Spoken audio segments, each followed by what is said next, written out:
how to log in to ADCB online.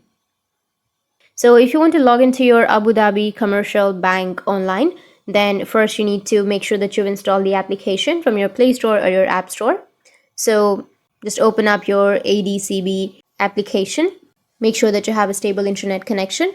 Once you've opened, now you can select your preferred language. I'll just simply go with English, which is on the bottom left, and tap on OK. And now you can tap on Start. And here you will have two options. So you can either register or you can log in. So you need to enter your credit or your debit card number.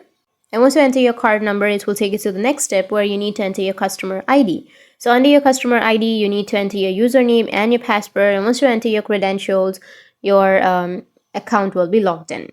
You need to tap on login, which will be on the bottom, and after that your account will be logged in. So that's how you can log into your ADCB online bank account.